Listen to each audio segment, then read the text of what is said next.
오늘 모신 분은 장로의 신학대학교에서 기독교 교육학을 가르치시는 박상진 교수님입니다.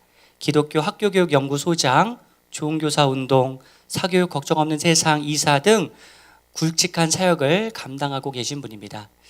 장신대에는 교수님을 추종하는 무리들이 많이 있습니다. 저도 교수님 수업을 한 7과목 들었고, 교수님 몸담고 계신 좋은교사운동이라든지 또 기독교 학교교육연구소에서 함께 하고 있는데, 아마 교수님의 추종자 중에 추종자가 아닌가 생각이 되어서 제가 말씀을 드리면, 교수님의 강의를 들으면 지식이 채워지는데 재미있고, 또 이론적인 내용을 배우는데 실제적으로 활용이 되고, 지성과 영성과 인성이 채워져서 자연스럽게 좋은 교육자가 될 수밖에 없는 놀라운 변화가 일어납니다. 제 개인적으로는 제 인생의 목회의 아버지가 담당 목사님이신데, 제 교육의 아버지는 또 교수님이기도 하십니다. 교회와 학교, 신앙과 학업의 연계라는 제목으로 우리 강의해 주시러 나오실 텐데요. 우리 나오실 때 큰 박수로 환영하겠습니다.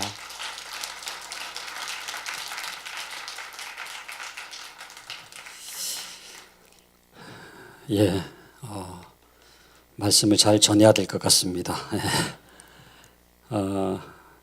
우리 이강현 전도사님이 굉장히 모범적인 학생이에요. 여러분들 보기와 다르게 굉장히 착실한 학생입니다.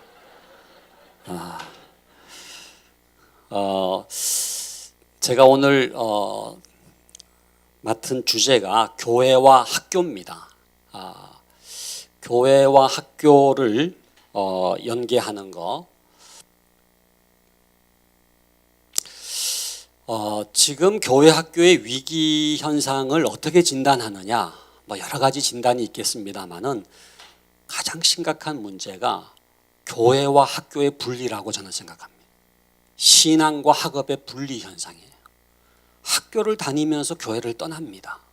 왜냐하면은 교회와 학교가 달라도 너무 다르기 때문에 그렇습니다. 제가 지금 기독교 학교교육연구소라고 하는 데서 하는 가장 중요한 사역의 핵심은 교회와 가정과 학교가 연계되는 삼위일체 교육을 실현하는 일입니다. 그러니까 원래 기독교 교육이라고 하는 것은 이게 분리되지가 않았어요. 교회와 가정이 분리되지 않고, 또 교회와 학교가 분리되지 않고, 학교와 가정이 분리되지 않는 그 세 가지 전체가 다음 세대 기독교 교육의 장이 돼야 되는데, 지금은 교회 학교만의 기독교 교육으로 전락됐기 때문에 실패하고 있다 하는 것입니다. 그렇기 때문에 오늘 우리 온누리교회에서, 양지 온누리교회에서 소목자 행전을 하면서 주제를 교회와 학교로 한 강좌를 잡은 거는 너무 지혜로운 것 같아요.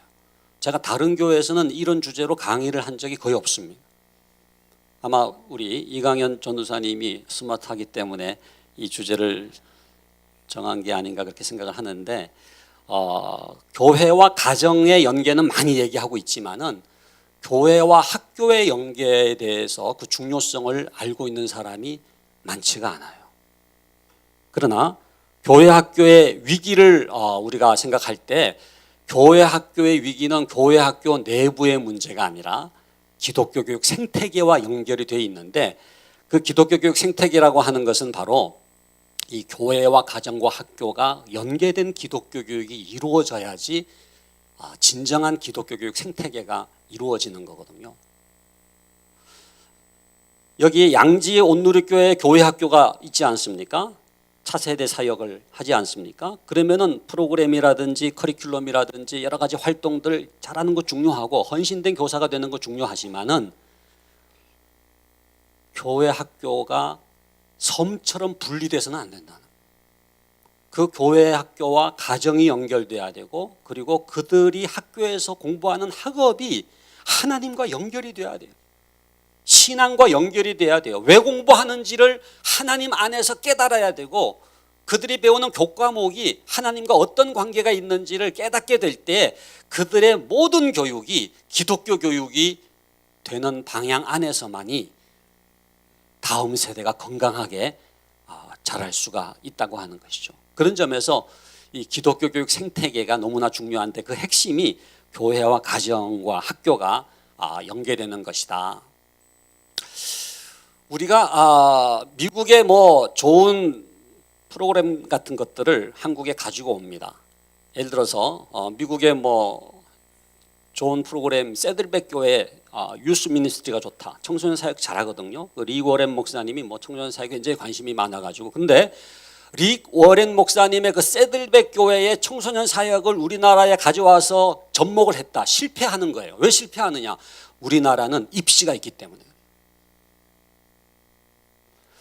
그러니까 뭐 오렌지 컨퍼런스라든지 뭐 지금 D6라든지 또는 뭐 패밀리 프렌들리 처치 어떤 그 가정 친화적 교회라든지 여러 가지 프로그램들이 많이 있습니다만 그걸 직수입해 가지고 우리나라에 접목을 해도 실패하는 이유는 이 한국이라고 하는 컨텍스트가 지닌 그 교육적 특성이 너무나 강하기 때문에 그래요. 그런데 그 가장 핵심적인 한국과 일본과 중국, 특별히 유교권 국가의 이 문화가 뭡니까?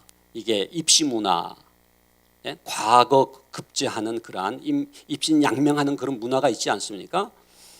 그런 점에서 이 한국의 입시 문화를 고려하지 않은 어떤 형태의 이 다음 세대 프로그램의 접목도 실패할 수밖에 없다는 거예요. 그래서 제가 최근에 한 연구를 하나 좀 소개를 드리면은요, 교회 학교 위기 요인 분석 연구라고 하는 걸 했습니다. 교회 학교가 지금 위기지 않습니까? 온누리교회만 해도 조금 예외적인 교회이겠습니다만은 대부분의 한국 교회는 지금 심각한 다음 세대 위기를 경험하고 있어요.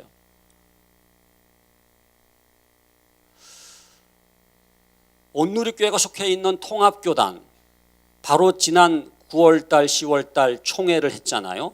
이번에는 온누리교회에서 했잖아요. 그때 교세 통계 보고를 했습니다.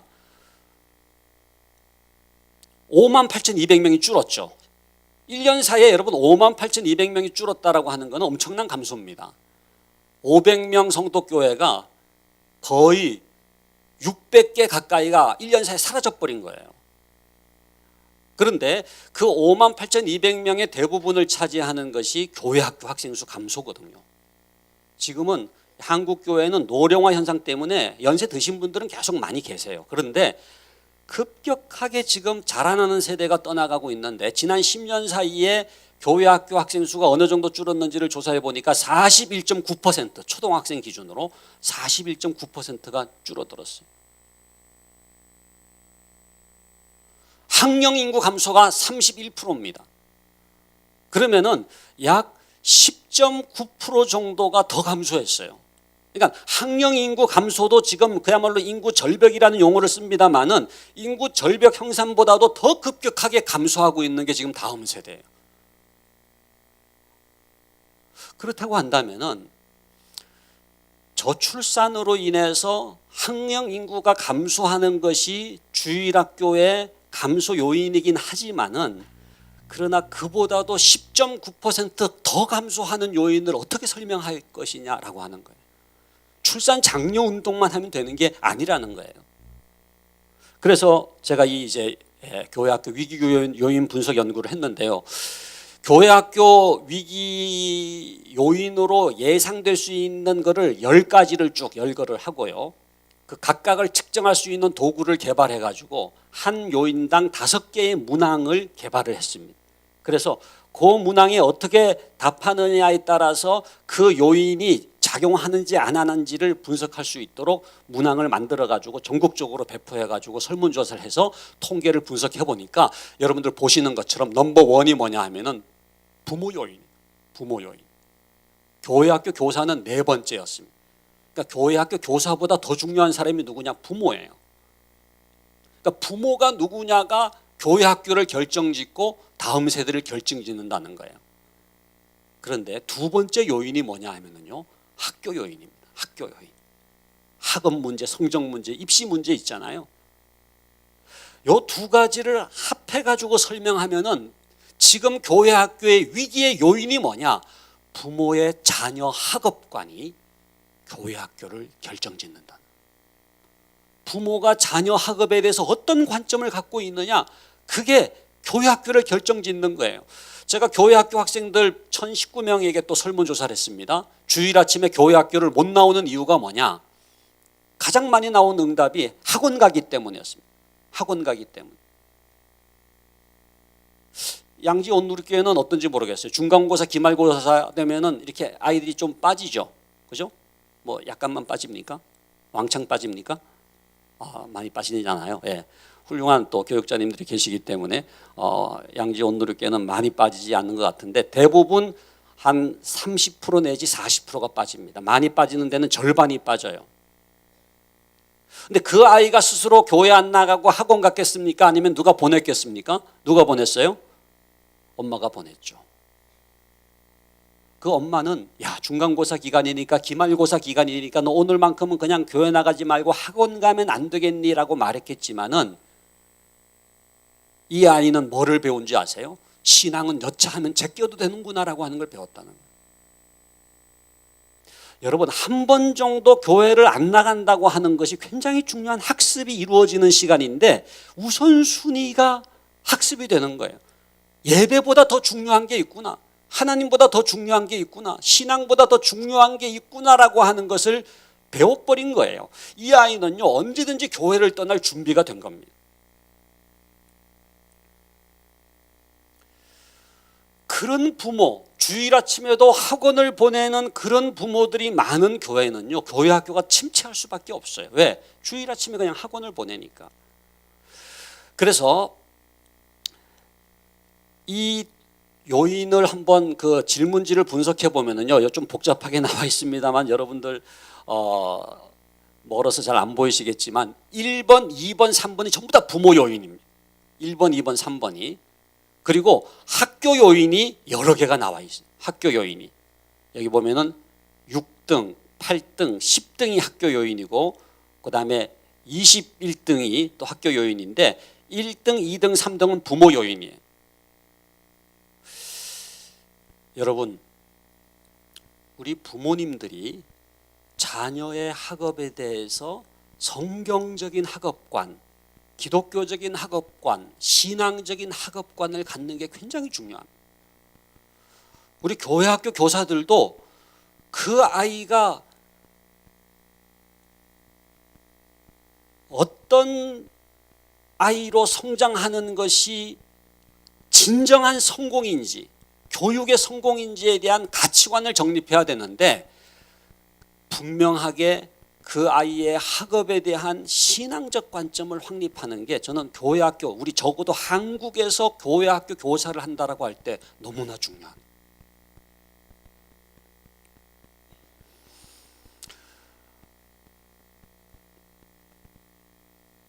왜 교회와 학교가 연계되어야 하는가? 왜 신앙과 학업이 연계되어야 되는가? 제가 5가지로 좀 말씀을 드리도록 하겠습니다. 첫 번째는요, 지금 교회와 학교가 지금 이렇게 분리 현상이 일어나고 있는데 아이들의 가장 심각한 고민이 뭡니까? 학업 문제입니다. 성적 문제입니다. 청소년 자살이 지금 우리나라가 굉장히 심각하지 않습니까? OECD 국가 가운데 거의 뭐 최고라고 얘기할 수 있을 정도로 청소년 자살이 심각한데 청소년 자살의 가장 중요한 이유는 성적 문제입니다. 학업 문제. 여러분, 한 해에 자살하는 청소년 숫자가 350명이 넘습니다. 그러니까 매년 한 척씩 세월호가 침몰하는 것과 같아요. 지금도 아마 누군가가 지금 아파트 계단을 올라가고 있을지 몰라요. 하루에 한 명씩 지금 청소년 자살이 이루어지고 있는 거거든요. 그런데 그 가장 중요한 청소년들의 고민이 학업과 성적 문제예요. 그러면은 교회가 뭡니까? 그 아이들의 가장 절박한 문제에 대해서 관심을 갖고 그것을 끌어안아야 되죠. 여러분, 썬데이 스쿨, 주일학교가 시작된 건 1780년입니다. 영국에서 로버트 레이크스라고 하는 인쇄공이 처음 썬데이 스쿨을 시작했는데 그때 이 주일학교가 어떻게 시작됐느냐? 18세기 영국의 산업혁명 직후에 방직 공장에서 16시간, 18시간 일하는 그 아이들을 주중에는 방직 공장에서 일해야 되니까 썬데이에 일요일에 자기 인쇄소에다가 불러가지고 그 아이들에게 소위 국어, 영어, 수학을 가르친 거예요. 그리고 성경도 같이 가르쳤죠. 그러니까 18세기 영국 산업혁명 직후에 그 당시에 아동과 청소년들에게 가장 절박한 것을 해결해 줬던 것이 소위 썬데이 스쿨의 출발입니다. 그러니까 지금 썬데이 스쿨, 주일학교를 이어가는 제도적인 프로그램으로서의 썬데이 스쿨을 이어가는 게 진정한 썬데이 스쿨의 의미를 계승하는 게 아니고 지금 한국에 있는 아동과 청소년들에게 가장 절박한 게 뭔지를 깨닫고 그거를 끌어안아 주는 것이 지금의 주일학교의 가장 중요한 정신이 돼야 된다는 거죠. 근데 지금 이게 분리가 되어 있어요. 아이들의 가장 큰 고민은 학업과 성적 문제임에도 불구하고 교회 학교는 그냥 이렇게 성경 공부를 하지만은 그것이 그 아이들의 실존과 연결이 안 된 추상적인 걸로 전락해 버리는 거예요. 한 아이가 저한테 그 청소년 상담을 요청해 와가지고 이렇게 대화를 나누는데 그 아이가 뭐라고 중학생인데 주일 아침마다 이상한 추상적인 집단 속에 들어가는 것 같다는 거예요. 자기는 지금 자살 충동을 느끼는데 성적 문제 이런 것 때문에 자살 충동을 느끼는데 중등부에 가면은 전도사님이 처음에는 이렇게 반가워한대요. 반가 하면서 반가워하는데 그걸로 끝이라는 거예요. 한 명 출석하는 걸로 끝이라는 거예요. 또 다른 아이 반가 한다는 거예요. 그러니까 그 아이가 저한테 뭐라 그러냐면 우리 교회 중등부 전도사님은 중등부가 부흥하는 건 원하지만 자기는 사랑하지 않는다는 거예요. 제가 아주 그 말에 충격을 받았어요. 우리 교회 중등부 전도사님은 중등부가 부흥하는 건 원하지만 자기는 사랑하지 않는다. 그게 뭐예요? 자기의 절박한 문제에 대해서 응답하지 않는 거예요. 자기는 지금 고민하고 자살 충동까지 가지고 있지만 그 문제에 대해서 터치하지 않는 그 중등부 전도사님 그냥 숫자 늘어나기를 원하고 부흥하기를 원하는데 그래서 자기는 완전히 그 중등부 전도사님이 중등부가 부흥하기 원하는 것의 도구에 불과하다는 거예요. 우리가 정말로 지금의 아이들의 실존에 관심이 있다면 이 학업 문제, 학교 문제, 이 성적 문제 이것과 신앙을 분리시킬 수가 없다고 하는 거죠.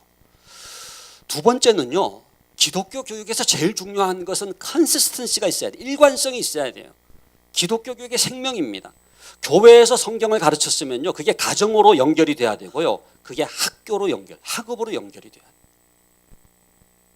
교회에서는 창조론을 배웠는데 학교에서 진화론을 배운다. 분리가 되는 거죠. 교회에서는 하나님이 살아계시다라고 배웠는데 학교에 가니까는 종교는 죽음을 두려워한 인간이 만든 거라고 배워요. 분리가 되는 거죠. 여러분 이런 이슈가 한두 가지가 아닙니다. 그러니까 이 아이들이 지금 갈등을 하고 있어요. 이상하다. 교회에서는 그렇게 배우지 않았는데 그러면서 서서히 그 간격에 의심이 쌓이고 결국은 그 아이들은 탈신앙화, 탈교회화, 탈종교화가 이루어지는 거예요.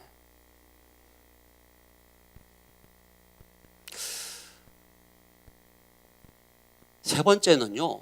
신앙이 있다고 하는 게 뭡니까? 기독교 세계관으로 세상을 볼 수가 있어야 돼요.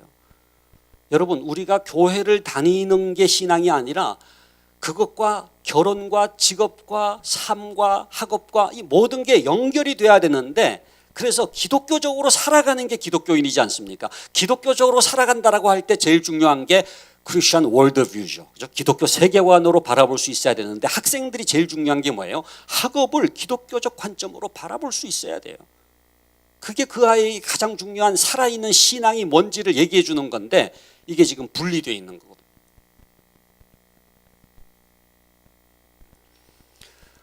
네 번째는 아까도 말씀드렸지만 학생들의 고민에 응답해야 되는데 교회 교육이라고 하는 것은 이 학생들의 절실한 고민에 성경적 해답을 제시를 해야 되지 않습니까? 그리고 마지막 다섯 번째는 학생들의 대부분의 시간을 보내는 곳이 학교입니다. 학교. 물론 가정에서도 많은 시간을 보냅니다만은 그거는 어릴 때 얘기고, 나이가 들면은 중학생, 고등학생이 되면은 그 아이는 학교나 학원에서 제일 오랜 시간을 보내요. 그러면은 그들의 삶의 대부분의 시간을 보내는 그 학교 생활이 기독교적으로 어떤 의미를 지니고 있는지를 그 아이들이 깨닫고 신앙과 연결시킬 수가 있어야 되는데 심각한 분리 현상이 일어나고 있다고 하는 것이죠. 자,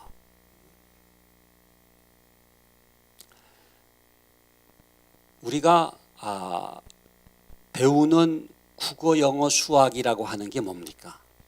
과학이나 사회라고 하는 게 뭡니까? 이것을 기독교적으로 이해하는 게 굉장히 중요해요. 여기 보면은 이 왼쪽에 보면은요, 여기 지금 교육을 보는 관점이 나오잖아요. 인간관, 지식관, 사회관이 나옵니다. 어떤 관점으로 교육을 보느냐에 따라서 목적이 너무너무 달라져요. 우리는 기독교적으로 교육을 볼 때 기독교 교육의 목적이 생기잖아요. 그런데 세속 교육은 세속적으로 보게 되면 세속적인 목적이 생겨요. 그냥 명문대 들어가는 게 끝이에요. 저는요, 우리 부모님들이 뭐가 진정한 자녀 교육의 성공인지에 대한 그 목적을 분명히 하는 게 제일 중요하다고 생각합니다. 여기 지금 우리 부모님들 많이 계신데 여러분들의 자녀 교육의 목적이 뭡니까? 진짜 여러분들이 바라는 게 뭐예요? 믿음은 바라는 것들이 실상이요 보지 못하는 것들의 증거라고 했는데 진짜 여러분들이 자녀들에 대해서 뭐를 바라십니까? 진짜 하나님의 뜻대로 바라고 계세요? 아니면은 욕망으로 바라고 있습니까?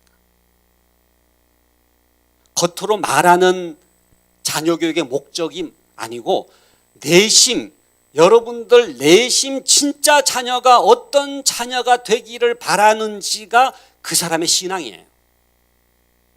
그 사람의 신앙이에요. 진짜 신앙을 가진 사람은 그 자녀가 생애를 통해서 하나님 나라의 일꾼으로 쓰임받기를 원하겠죠. 근데 그런 사람은 많지 않아요. 대부분 교회를 다니는 부모들은 자녀가 그냥 세속적인 욕망으로 자녀가 잘 되기를 원해요. 그러니까 기독교 교육이 안 될 수밖에 없어요. 왜? 진짜 바라는 그 목적 자체가 세상적인 그런 그 욕망, 세속적인 욕심에 의해서 설정된 목적이기 때문에 결국은 교회를 다닌다고 하지만은 자녀 교육은 세속적인 경우가 너무너무 많아요. 저는 이거를 교회에 다니는 부모라고 부릅니다. 교회에 다니는 부모하고 진정한 의미에서 크리스찬 부모는 너무너무 달라요. 교회 다니는 부모는 어떤 사람이에요? 부모가 교회를 다녀요. 양지 온누리교회를 다녀요. 그런데 자녀 교육은 안 믿는 사람과 하등 다를 바가 없어요. 세속적이에요. 이런 사람은 그냥 교회 다니는 부모예요. 근데 여러분, 그런 부모가 있는 가정에서 자라나는 자녀는요, 마치 안 믿는 가정에서 자라는 자녀와 하등 다를 바가 없어요. 왜? 자녀 교육은 세속적이기 때문에. 부모는 교회를 다니지만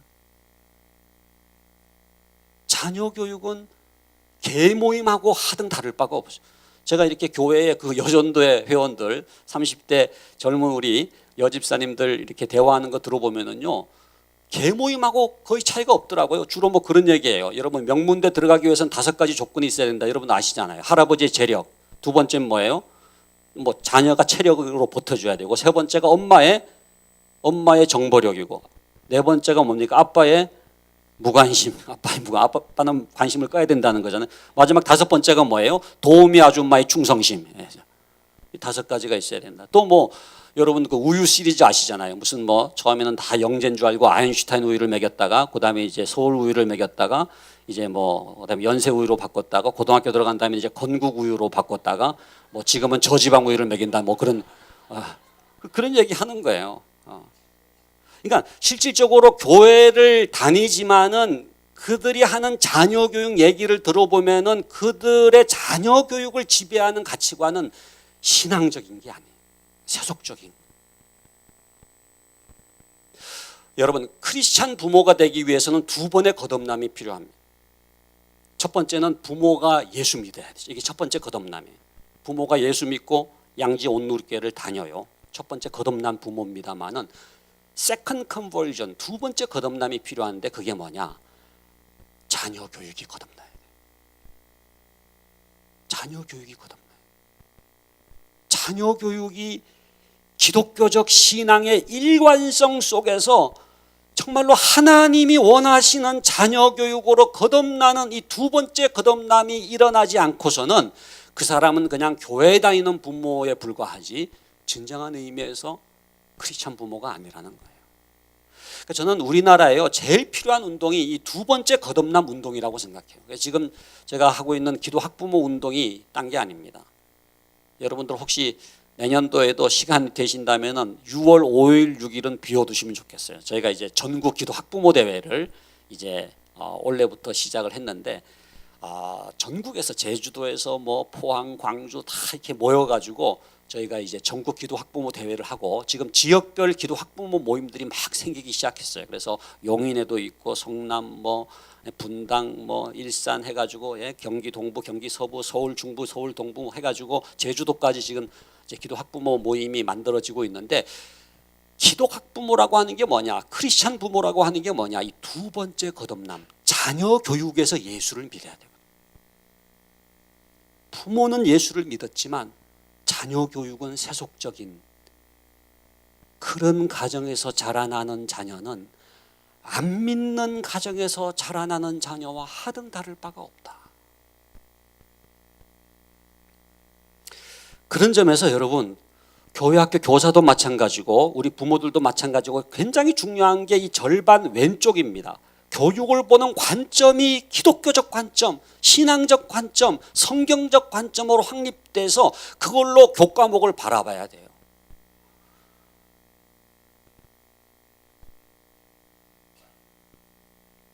모든 지식은 하나님께로부터 나왔습니다. 그래서 아도 홈즈가 쓴 유명한 책이 All Truth is God's Truth라고 하는 책이 있잖아요. 모든 지식, 모든 진리는 하나님의 진리다. 그게 진리라면은 그거는 분명히 하나님이 창조하신 진리라는 거예요.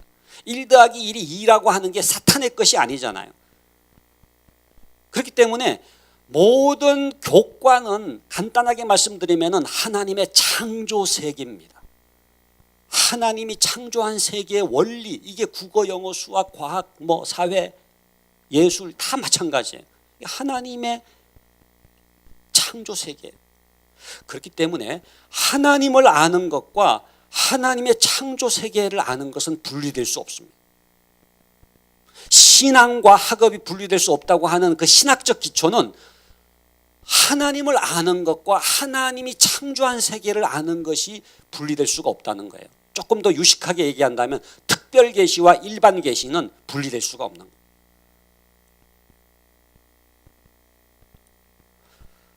그런 점에서 지식은 통일성이 있습니다. 오르가닉 유니티라는 말 쓰는데 지식은 이렇게 유기체적 통일성이 있어요. 우리는 너무 지금 파편화된 지식만을 배우고 박사학위라고 하는 게 뭐예요? 그 파편화된 지식 중에 그 지식 중에 일부분을 아는 것을 가지고 내가 뭔가를 아는 것처럼 교만해하는 것처럼 어리석은 일이 없죠.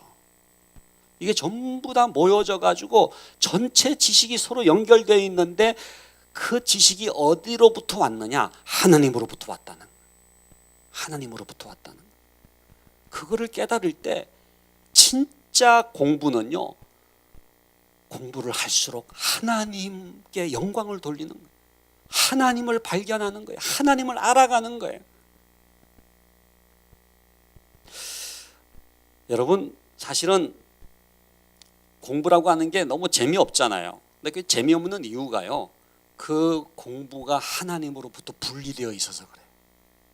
여러분, 모든 지식이 자기의 원래 위치를 찾으면 마치 에스겔 골짜기에 있는 죽은 뼈들이 생기가 불어넣어졌을 때 군대가 된 것처럼, 살아 움직이는 것처럼 모든 지식이 하나님으로부터 떨어져 나오면 이건 그냥 노동이에요. 억지로 공부해가지고 그냥 머리에 집어넣어가지고 수능 점수 잘 받기 위해서 하는 그런 공부라고 하는 것은 너무너무 재미가 없을 뿐만 아니라 죽어있는 공부지만은 하나님이 창조한 세계를 하나씩 깨달아갈 때 그 감격과 그 기쁨과 그 환희는 놀라운 거예요.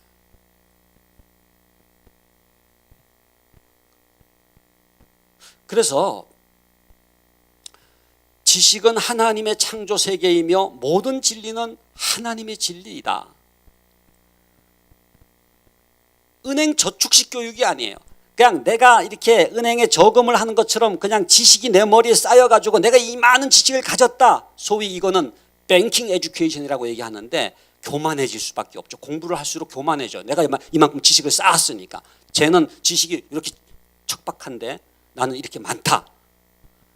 그게 아니고 모든 지식이라고 하는 것은 발견하는 거예요. 축적하는 게 아니라 하나님의 진리인데 아하, 하나님이 천지를 이렇게 오묘하게 창조하셨구나 라고 하는 것을 깨달으면 깨달을수록 더 겸손하게 하나님 앞에 무릎을 꿇고 하나님께 영광을 돌릴 수밖에 없는 그런 깨달음, 이게 기독교적 지식관이죠. 그래서 지식의 바른 길이라고 하는 게 뭐예요? 지식은 하나님의 소유이며 선물이다라는 거예요. 인간은 지식을 생산 발명하는 것이 아니라 깨닫고 발견할 뿐이고 그 지식의 주인은 하나님이시죠.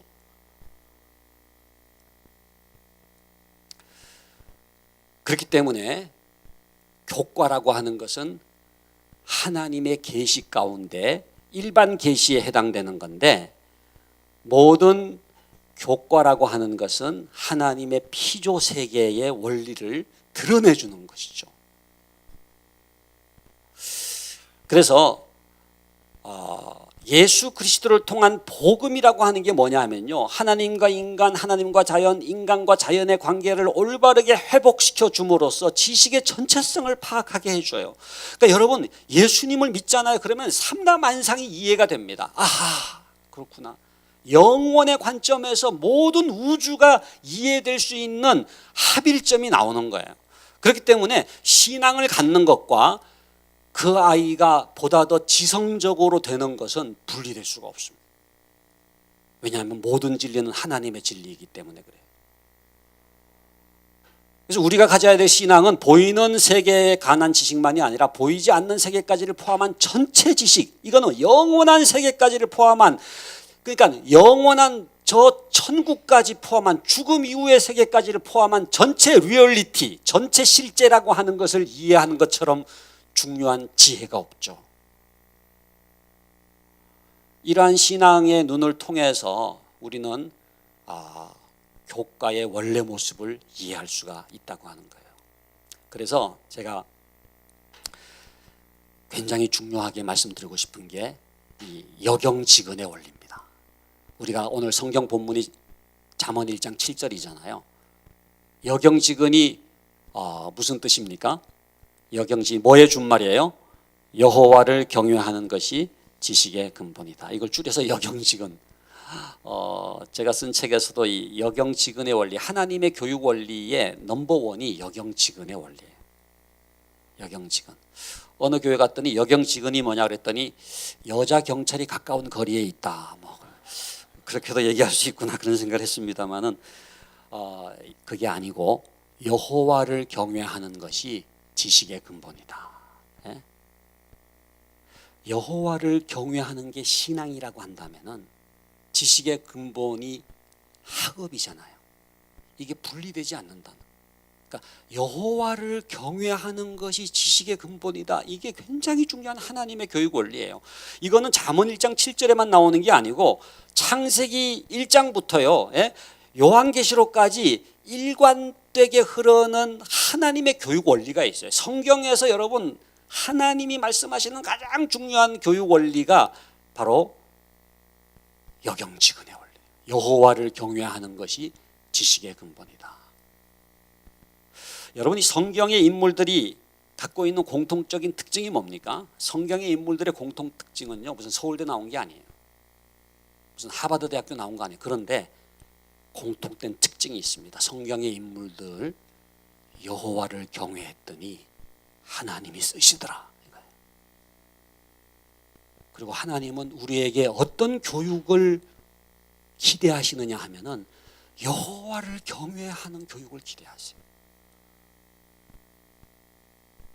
여러분, 그 성경에 이 자녀 교육에 가장 성공적인 인물을 한 명 꼽으라고 한다면은 저는 아브라함을 꼽을 수 있다고 생각해요. 아브라함. 여러분들 아브라함 아시잖아요. 아브라함이 100세에 낳은 아들이 누굽니까? 이삭이잖아요. 이삭을 어떻게 했어요? 모리아산에서 제물로 바치잖아요. 그때 이삭이 뭐를 배웁니까? 이렇게까지 여호와를 경외해야 되는구나.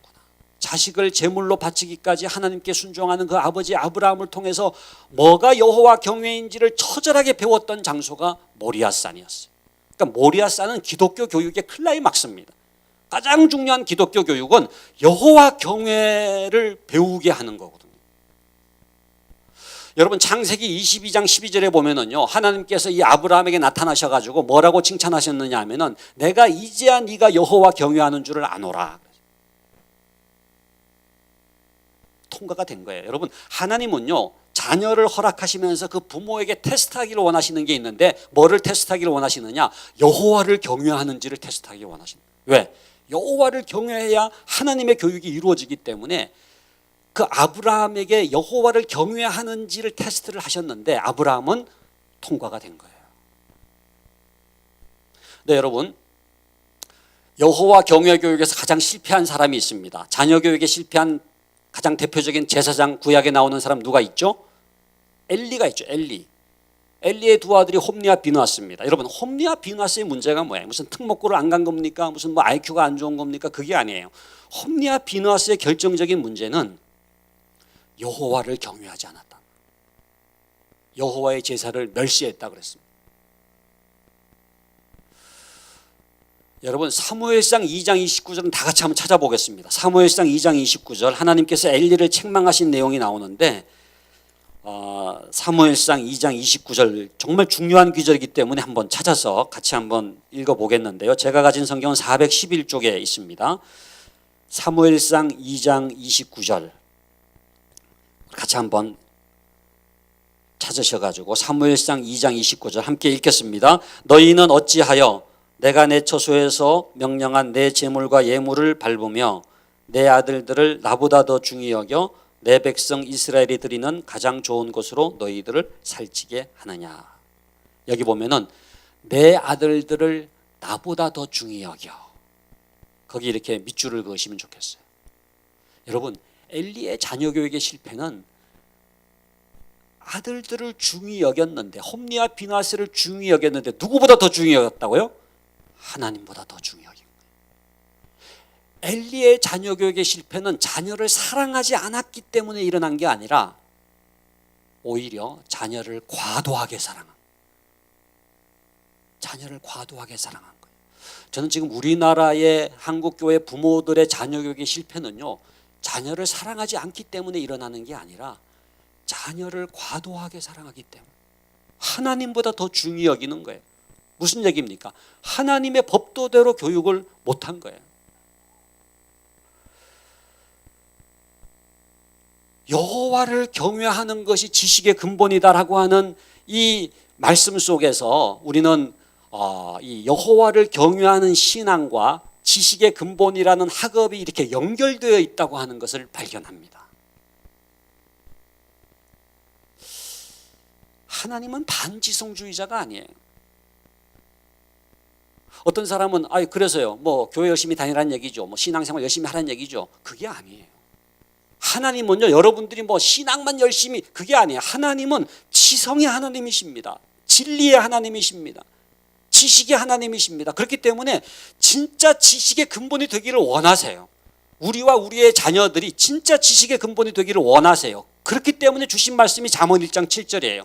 여호와를 경외하는 것이 지식의 근본이라는 거예요. 그러면은 우리 자녀들이, 우리 다음 세대가, 또 우리 교회 학교에 우리 아이들이 진짜 지식의 근본 되기 위해서는 우리가 어디에 승부를 걸어야 됩니까? 여호와 경외의 승부를 걸어야 돼요. 여호와를 경외하는 자녀가 돼야 돼요. 여호와를 경외하는 다음 세대가 돼야 돼요. 그러면 하나님께서 지식의 근본 되게 하시겠다는 거예요. 그래서 굉장히 중요한 연결고리가 있습니다. 여러분들 볼 때는 이거 뭐 동그라미 세게 저건 뭐 간단하다 생각할지 모르지만 제가 저 그림을 그리는데 20년이 걸린 것 같아요. 20년. 돈도 한 5억 정도 든 것 같아요. 유학 비용까지 합치면 5억 정도 든 것 같아요. 근데 여러분 그냥 가져가세요. 공짜로 그냥 가져가세요. 근데 신앙과 태도와 학업이 여러분 연결이 돼 있다는 거예요. 그러나 안타깝게도 너무나 많은 부모들이요, 여기를 잘라가지고요, 학업에만 올리는 거예요. 학업에만 올리는, 치맛바람을 일으키면서 그냥 과외시키고 학원 보내고 이거를 버렸어요. 신앙과 태도를 버렸어요.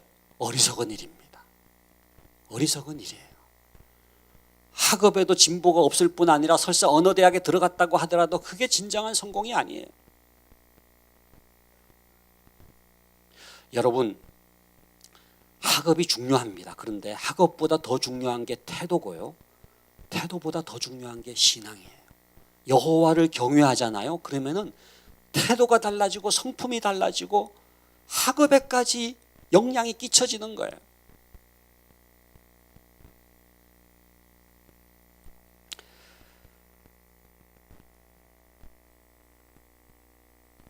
여러분, 그 버지니아 총기 난사 사건 지금도 기억하시죠?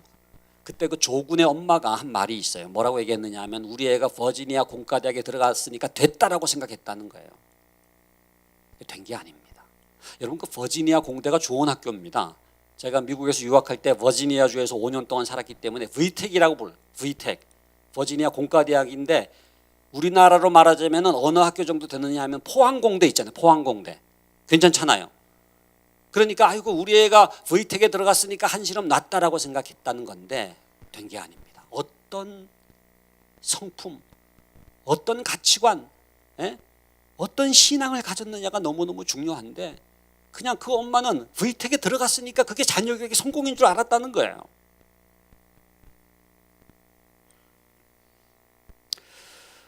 여러분, 진짜 자녀 교육의 성공은요, 길게 봐야 돼요. 천국 가서도 후회하지 않는 자녀 교육이 진짜 성공적인 자녀 교육. 천국 가서도 후회하지 않는 자녀 교육. 여러분, 천국의 실종자 가족에 대해서 묵상해 보신 적이 있습니까? 여러분, 실종자 가족처럼 가슴 아픈 사람들이 없다 그러잖아요. 시신이 찾은 사람이 오히려 부럽다는 얘기를 하지 않습니까? 근데 천국의 실종자 가족은 누구냐? 우리 부모들이 먼저 천국에 갔어요. 걔가 올 때가 됐는데 안 오는 거야. 이상하다. 이제는 걔가 올 때가 됐는데 오지 않는 자녀를 기다리는 천국의 실종자 가족에 대해서 묵상해 보신 적이 있습니다.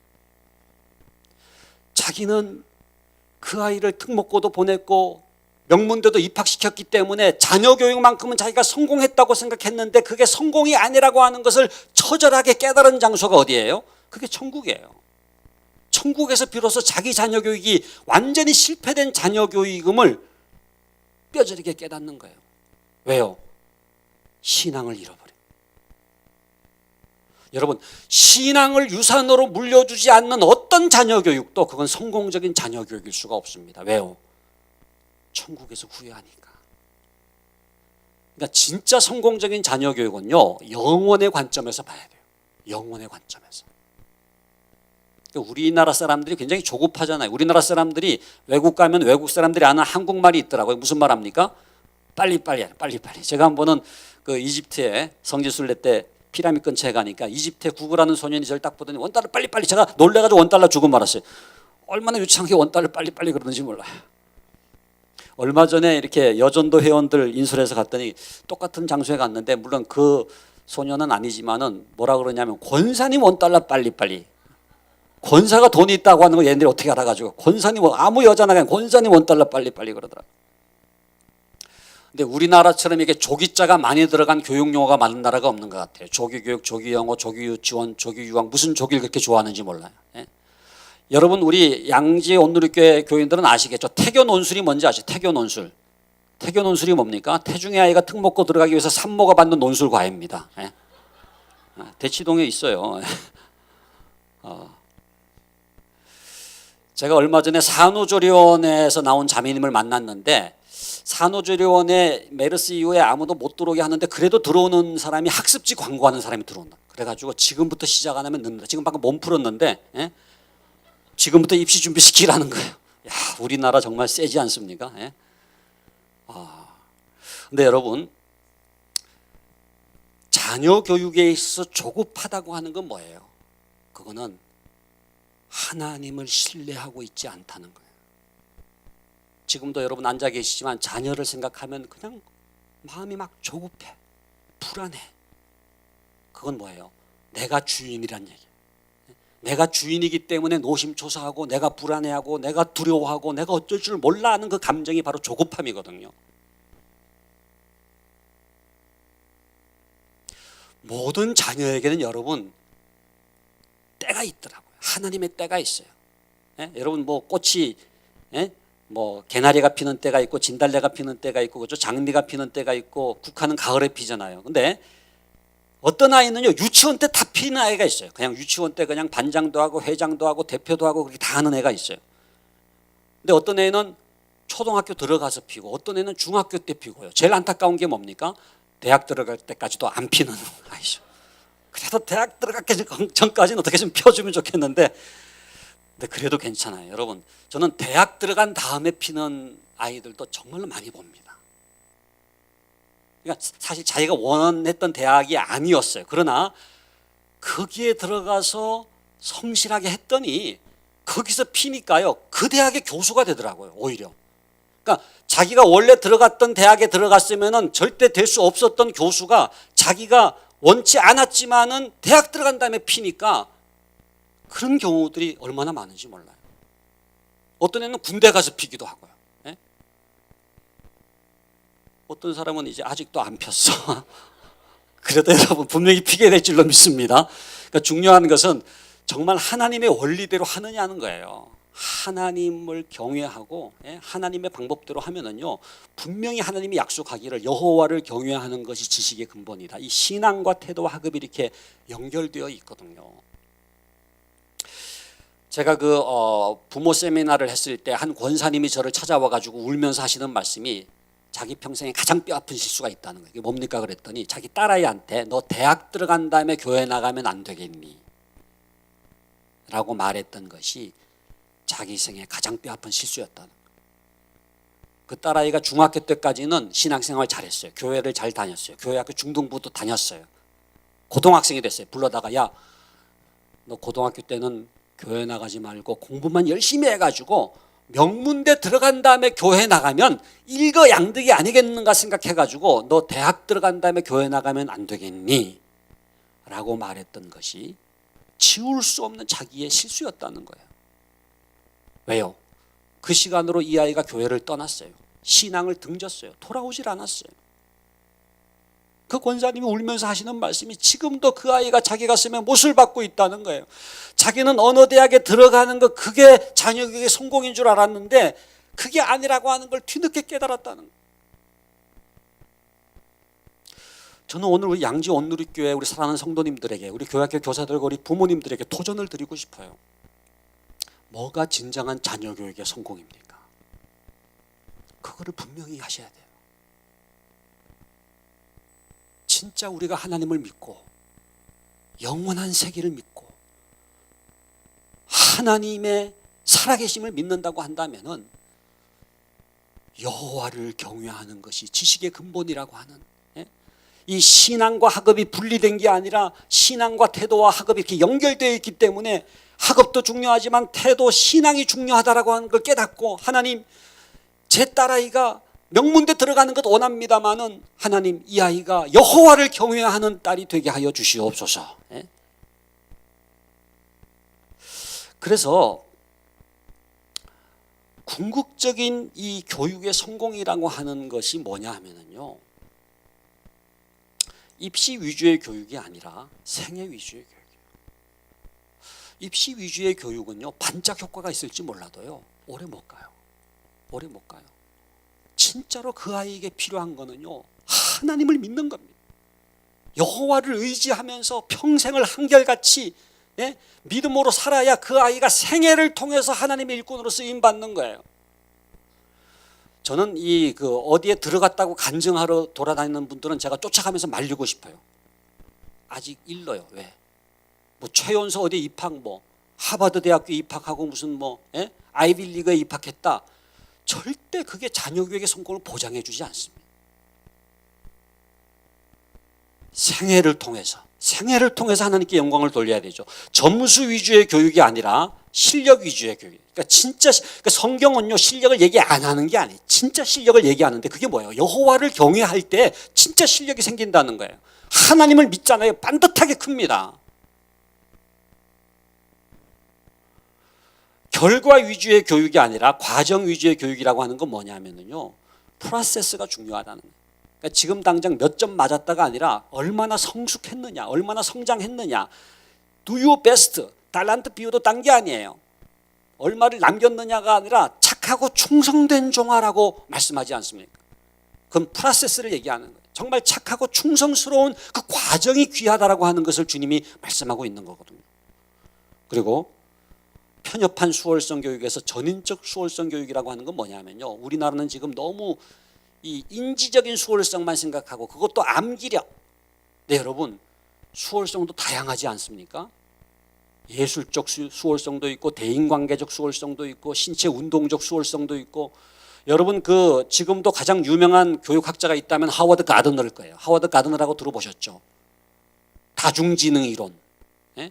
다중지능 이론을 주장한 하워드 가드너, 하버드 대학교 교육학과 교수면서 보스턴 의과대학의 신경정신과 겸임 교수죠. 그분은 뇌를 연구해가지고 지능론을 주장을 했는데, 과거는 IQ라고 하는 것은 두 가지 지능입니다.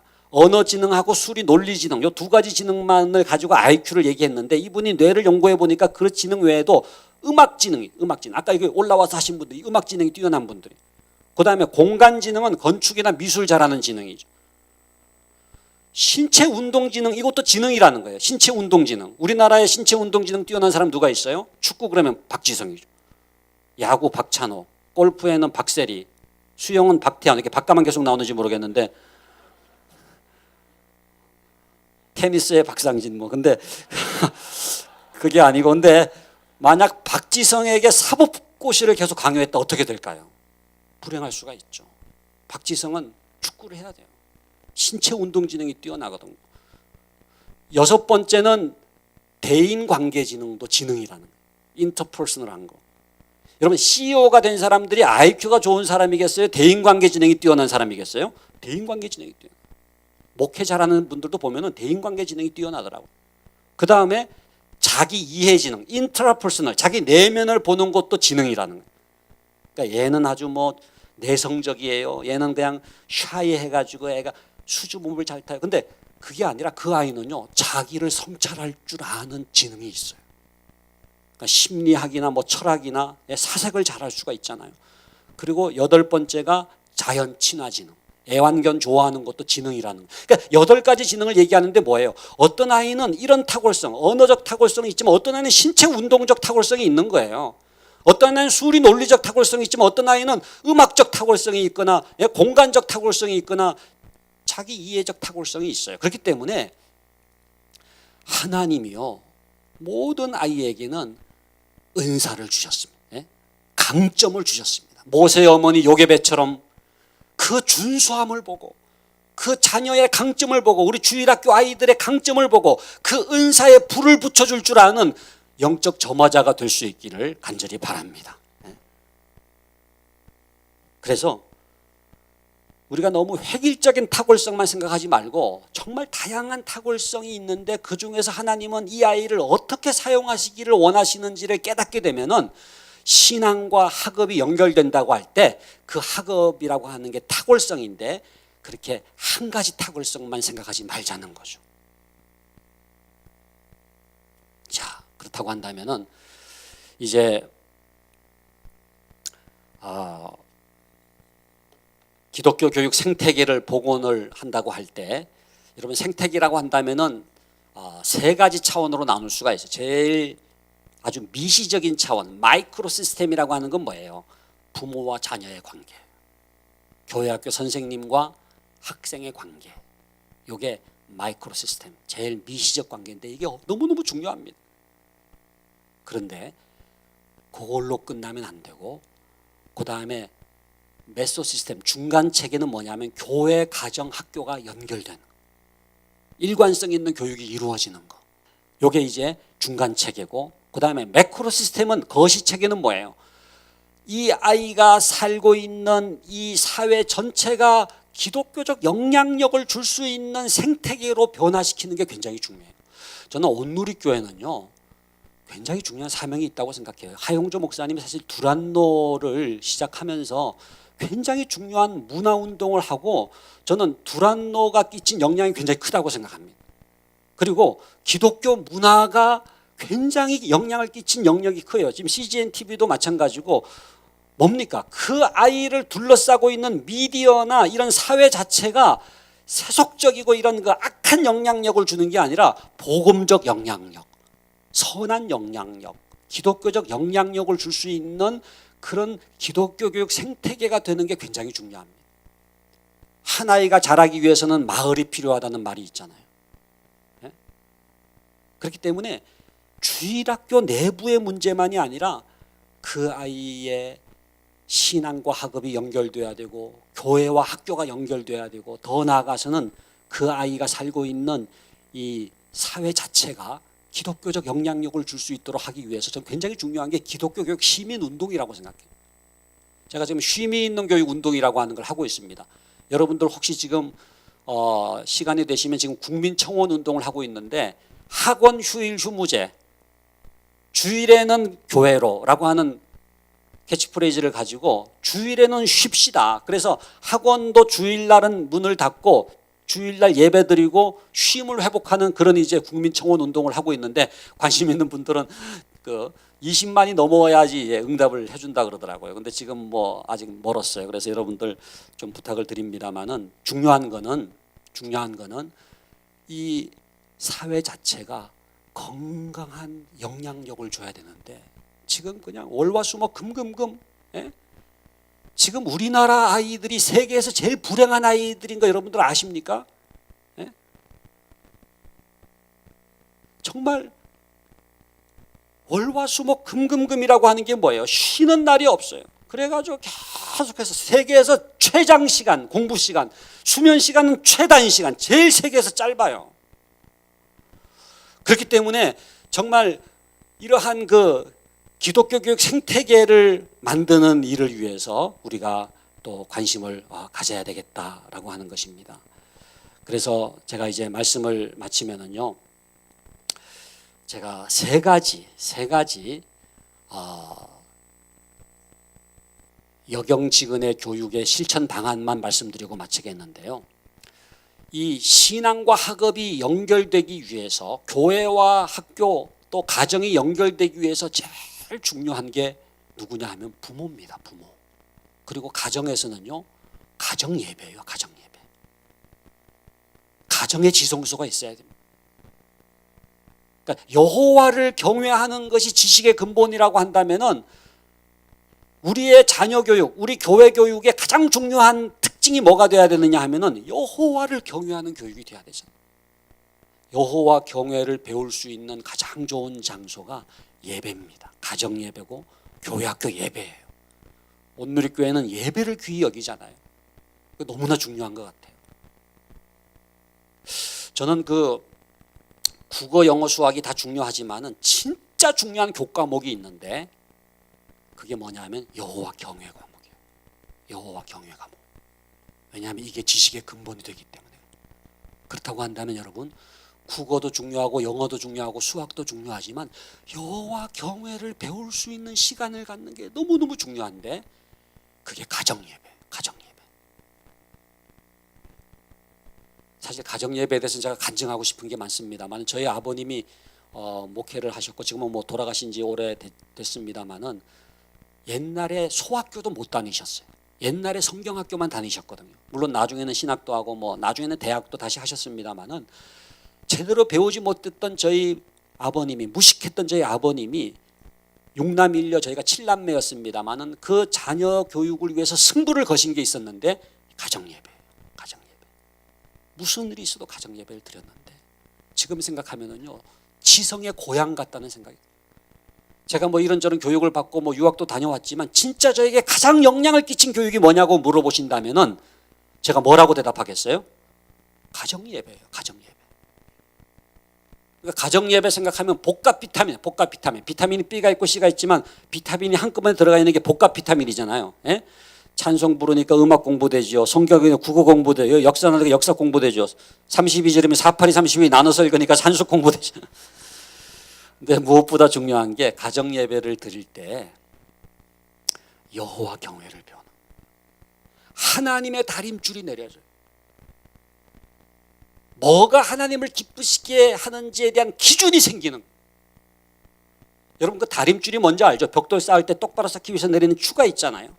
뭐가 하나님을 기쁘시게 하는 기준이 생기는 그것 이상으로 중요한 교육이 없어요. 여러분 우리 자녀들에게 가장 중요한 교육은요, 그 아이 마음속에 하나님이 내려주시는 심지, 견고한 심지가 세워져야 되는데 뭐가 하나님을 기쁘시게 하는지에 대한 기준이 생기는 거예요. 그러면 그 아이는 어디 갖다 놔도 그 아이는 반듯하게 살아갈 수가 있어요. 여러분 언제까지 미행하시겠습니까? 학원 가는지 안 가는지 여러분 미행하는 분도 계시지 않습니까? 예?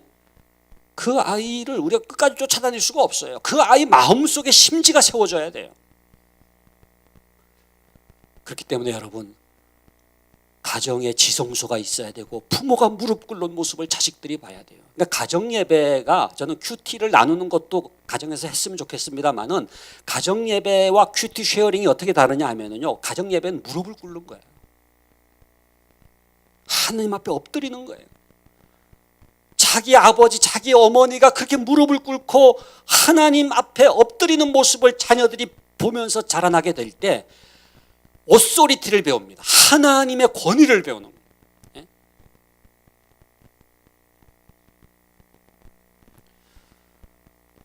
여러분 교육에서 제일 중요한 건 권위입니다. 권위. 물이 높은 데서 낮은 곳으로 흐르는 것처럼 교육이라고 하는 게 뭐냐 하면 그 권위가 있는 데서부터 흘러내리는 게 교육이에요. 지금도 교육이 이루어지는 거는 여러분들이 저의 권위를 인정해 주시기 때문에 지금 교육이 이루어지는 거지, 여러분들 가운데 뭐 지가 뭘 안다고 그러면서 만약에 저의 권위를 인정해 주지 않는다면 불행하게도 그분에게는 교육이 일어나지가 않는 거예요. 가정에서 제일 중요한 것은 부모의 권위가 인정되는 거고요, 학교에서 제일 중요한 것은 선생님의 권위가 인정되는 것이고요, 교회에서는 목회자의 권위가 굉장히 중요합니다. 그런데 진짜 중요한, 가장 중요한 권위는요, 하나님의 권위. 하나님의 권위를 인정하고 하나님의 권위 이외에 어떤 권위도 상대화할 수 있는 하나님을 두려워할 줄 아는, 이게 여호와 경외이지 않습니까? 그거를 배워야 돼요. 두 번째는요, 이 여호와 경외 교육은 말로 되는 게 아니에요. 야 여호와 경외를 했더니 왜 안 해? 이렇게 해가지고 되는 게 아니에요.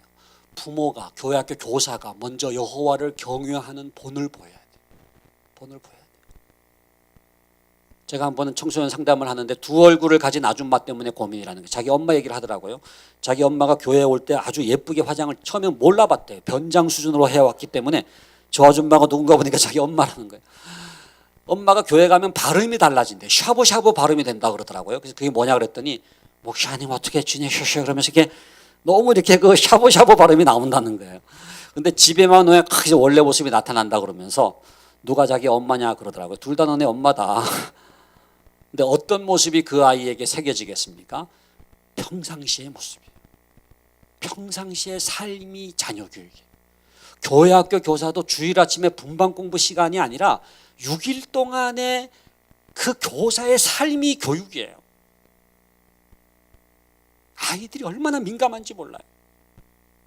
그렇기 때문에 사실은 부모도 마찬가지고 교회 학교 교사도 마찬가지고 진짜 교육은요, 아이들을 앞에 놓고 뭐 훈화를 하는 게 아니라 자기와의 싸움입니다. 자기와의 싸움.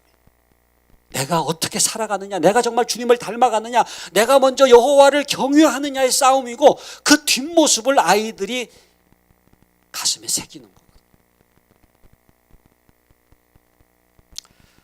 기독교 윤리실천 운동에서 그 한국교회 신뢰도 조사하면서 청소년들이 왜 교회를 그렇게 떠나가느냐, 첫 번째 원인이 부모의 이중성이라고 나왔어요. 부모의 이중성.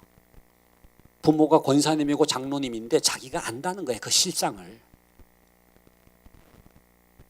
그러면서 실망하고 위선적인 자기의 부모님의 모습으로 인해서 신앙을 떠나게 된다 하는 거죠.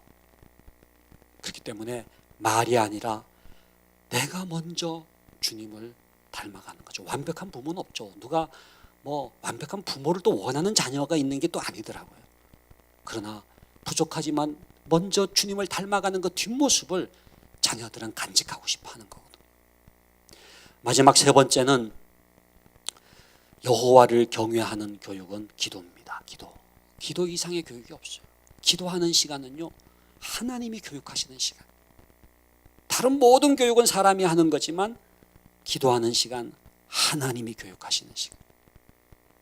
그렇기 때문에 여러분, 자녀를 위해서 기도하고 교회 학교 아이들을 위해서 기도하는 시간처럼 중요한 교육 시간은 없습니다.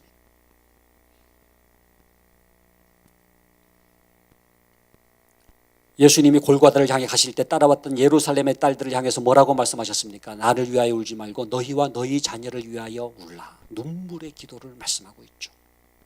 그래서 기도가 교육이에요. 그러니까 내가 자녀를 사랑하지만 나보다 자녀를 더 사랑하는 분, 내가 자녀를 잘 알지만 나보다 자녀를 더 잘 아시는 분, 내가 자녀가 잘 되기를 원하지만 나보다 자녀가 더 성공하기를 원하시는 분이 계시잖아요. 그분이 누굽니까? 그분이 하나님이시잖아요. 그렇다고 한다면 그 하나님께 내 자녀를 올려드리고 교회 학교 아이들을 올려드리는 것 이상의 교육이 없다는 것이죠. 말씀을 맺겠습니다. 여경지근의 원리를 기억하시고요, 여호와를 경외하는 것과 지식의 근본이 분리되지 않고 신앙과 학업이 분리되지 않고 교회와 학교가 분리되어서는 안 된다라고 하는 것을 깨달으시고 일관성 있는 여호와 경외 교육을 실천할 수 있는 우리 모두가 될 수 있기를 간절히 바랍니다. 우리 기도하겠습니다. 아버지 하나님 감사합니다. 양지 온누리교회 사랑하는 교회학교 교사들, 또 우리 부모님들, 그리고 우리 리더들, 그리고 성도님들 함께 교회와 학교, 신앙과 학업의 연계성에 대해서 같이 생각하게 해주시니 감사합니다. 오늘 읽은 잠언 1장 7절 말씀처럼 여호와를 경외하는 것이 지식의 근본이라고 말씀해 주셨사오니 이 여경지근의 하나님의 교육 원리를 마음판에 새기고 여호와를 경외하는 교육에 승부를 걸 수 있게 하여 주시옵소서. 그래야 신앙과 태도와 학업이 연결되어서 신앙과 학업이 분리되거나 선택적인 것이 아니라 여호와를 경외했더니 지식의 근본 하나님의 일꾼으로 쓰임받았더라 고백할 수 있는 우리 모두가 되게 하여 주시옵소서. 예수 그리스도 이름으로 기도하옵나이다. 아멘.